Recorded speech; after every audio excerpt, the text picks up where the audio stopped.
So one of the things that I worked out in the book was the bank of mum and dad. First of all, that notion of that there's a mum and dad, both are mum and dad, is inaccurate because actually rising divorce, rising blended families, we can't even assume that there is that kind of family unit there, right?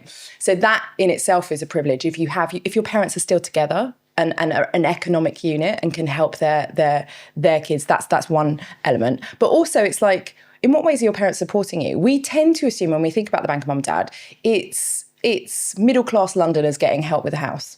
Actually, the data says it's only in Scotland, where young people are not reliant on the bank of mum and dad and are more reliant on their own savings. So this is a national story, not a London story, right?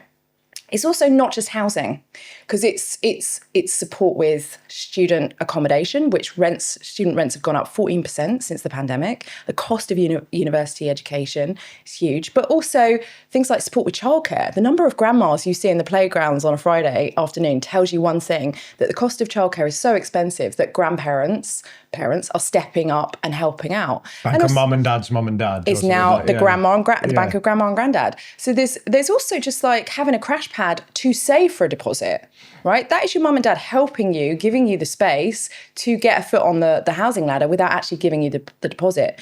We've just had a cost of living crisis and a mortgage crisis. The bank of mum and dad have been helping out with, supporting with the mortgages and also just, transferring billions of pounds in gifts to their kids to sustain their kids through the cost of living crisis. So I think we need to broaden this understanding of the bank of mum and dad. And then we go, okay, well, when are you getting that money? Because if you get it in your 20s, we know the accumulation of wealth over time leads to greater wealth. So if you're getting that deposit in your 20s, that's so much more of a privilege and a starting point than getting it in your 60s when your parents are likely to die.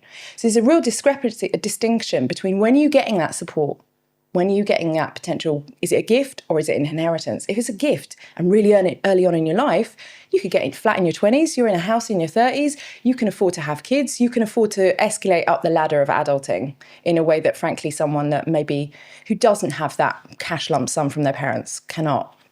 So it's like, when are you getting that support? And also is it bad or good?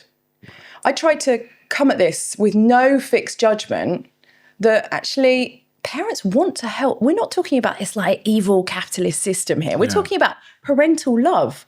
I want to help my kids get somewhere, get on the ladder, do better than I did, or I want to share my success with my kids. So there's a kind of a value judgment here. Is what are we saying about inheritance, or what are we saying about the bank of mum and dad? Is it a good thing that we enable that in society and it's not overly taxed, for example, although it's beginning to be?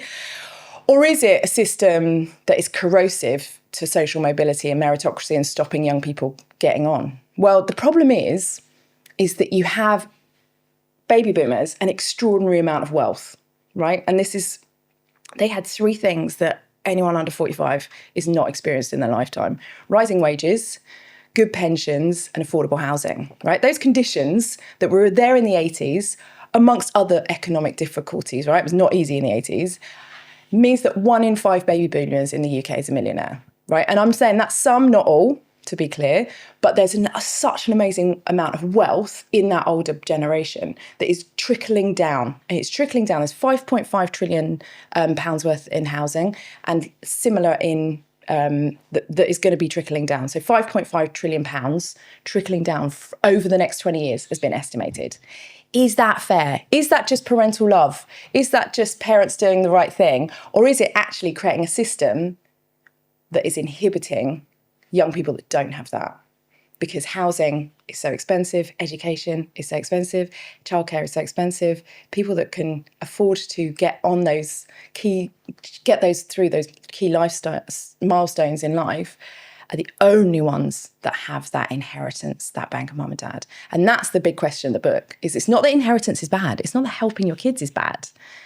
It's just actually, if we created an economic system, which that's the only way really to make a success of yourself and get the big ticket items in life. That was a clip from our conversation with Dr. Eliza Philby, where we spoke about the importance of the bank of mum and dad in the UK.